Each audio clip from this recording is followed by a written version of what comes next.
আমাদেরকে জিজ্ঞেস করা হবে রবকে, বলবো আল্লাহ। ধর্ম কি? বলবো ইসলাম। এই লোকটারে চিনো নাকি? আমরা বলবো চিনি, আমাদের প্রাণের নবী মুহাম্মদ সাল্লাল্লাহু। তিনটা প্রশ্নের উত্তর করতে পারলে এডিশনাল আরেকটা প্রশ্ন, ওমা ইলমুক, এই তিনটারে নকল। তখন ফেরেশতারা বলবে আহলান ওয়া সাহলান, মারহাবান, কংগ্রাচুলেশন, তুমি উত্তর করতে পেরেছো। ইফসাহু লাহু কবরুহু 70 যিরান, আপনার কবরটারে 70 হাত লম্বা বানিয়ে দেয়া হবে। ইফতাহু লাহু বাবুন ইলাল জান্নাহ, জান্নাতের দিকে দরজা করে দেয়া হবে। ইলবাসু মিন লিবাসিল জান্নাহ, জান্নাতের পোশাক পরিয়ে দেয়া হবে। আর বলা হবে নাম কানাউমিল আরুস, বাসর রাতে কনেকে নিয়ে বর যেমনি শান্তির ঘুম, আরামের ঘুম দেয়, তুমিও ঘুম দাও, ঘুমাও, ইউ আর ভেরি টায়ার্ড। আর যারা ইসলাম বিরোধী, কোরআন বিরোধী, বিশ্বনবী বিরোধী, তাদেরকেও প্রশ্ন করা হবে তোর রব কে? মার রব্বুক? সে বলবে লা আদরি, আমি কিছু জানি না।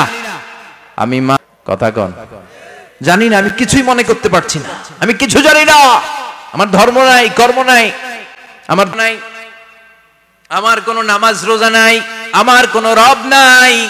দ্বিতীয় প্রশ্ন, ওমা দীনুক, তোর ধর্মের নাম কি? সে বলবে ধর্ম কি আমি জানি না, আমি ধর্মরে গালি দিতাম, আমি দুনিয়ায় আছে না নাই সব গুমর ফাঁস। নবীর চেহারা দেখিয়ে বলা হবে এই লোকটারা চিনো নাকি? সে বলবে চিনি না, তবে আমার বন্ধুরা তার বিরুদ্ধে ব্লগে লিখ। ফেরেশতারা বলবে লা দারাইতা ওয়ালা তালাইতা, তুই তো কিছুই পারলি না, তুই তো কপাল পোড়া।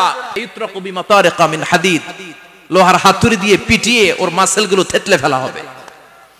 ওয়া ইউকালু লিল আরদি ইলতাইমি, কবরের দুই পাশের মাটির বলা হবে চাপ দে, এমন চাপ দিবে ফাতাখতালিফা আদলাউহু, ডান পাশের পাজরের হাড্ডি বাম দিকে ঢুকে যাবে, বাম পাশের পাজরের হাড্ডি ডান পাশে ঢুকে যাবে। কিয়ামত পর্যন্ত এই মারামারি চলবে। আল্লাহ এরকম ভয়ঙ্কর পরিস্থিতি থেকে আমাদেরকে বাঁচাও। সূরাতুল মুলক তেলাওয়াত করবে, তার কবরের আযাব হবে না। এই সূরাতুল মুলক যে রাত্রে বেলায় তেলাওয়াত করবে, তার কবরের আযাব থেকে তারে বাঁচিয়ে দিবে কে?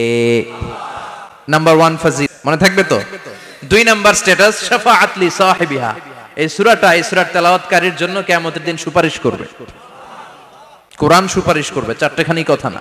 কোরআন যদি আপনার বিরুদ্ধে দাঁড়ায়, আপনার জান্নাত ক্যান্সেল। আর কোরআন যদি আপনার ব্যাপারে আল্লাহর কাছে রেকমেন্ডেশন করে, জান্নাত আপনার জন্য ওয়াজিব করে দিবে কে?